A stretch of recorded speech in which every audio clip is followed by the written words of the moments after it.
By 1750, England had established 13 colonies in the New World. However, England was not the only country with claims in North America. Conflict between England and France over territory was increasing. By the mid-1750s, France and England were in a worldwide war known as the 7 Years' War. Territory in North America was not immune to the war, but was specifically referred to as the French and Indian War. The French and Indian War was a battle over territory between the French and the British, with Native American tribes on both sides of the conflict. Following the British victory in the French and Indian War, England gained more land in the New World, accumulated massive debt, and were still concerned about the potential conflict with Native American tribes.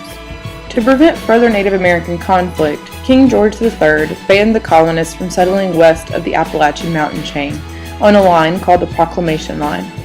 Parliament, which had no colonial representation, also passed tax laws such as the Sugar Act to help pay for debt from the French and Indian War. The colonists who had fought for the British during the French and Indian War were developing self-confidence that they could take care of themselves and were becoming increasingly angry about taxes.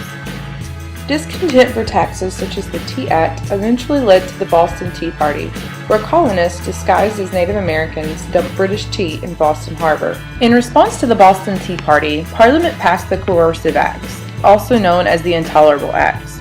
The most notable item of the Intolerable Acts was the closing of Boston's port, which would prevent necessary shipping to and from the colonies.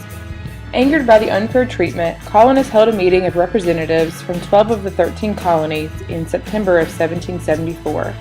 The meeting is known as the First Continental Congress, where colonists created a petition to express their anger with both Parliament and King George III.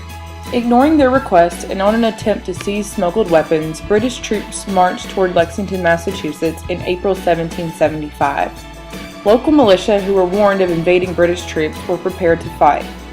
The battle at Lexington and Concord were the first battles of the American Revolution. 1 month after the start of the war, colonists met again at the Second Continental Congress and decided to officially break ties with England and claim themselves as an independent nation. Thomas Jefferson was chosen to write the document that would officially state their independence. It took Jefferson nearly a year to create the document known as the Declaration of Independence and was officially signed by colonial representatives on July 4, 1776. There were hundreds of battles during the American Revolution that were fought throughout the 13 colonies.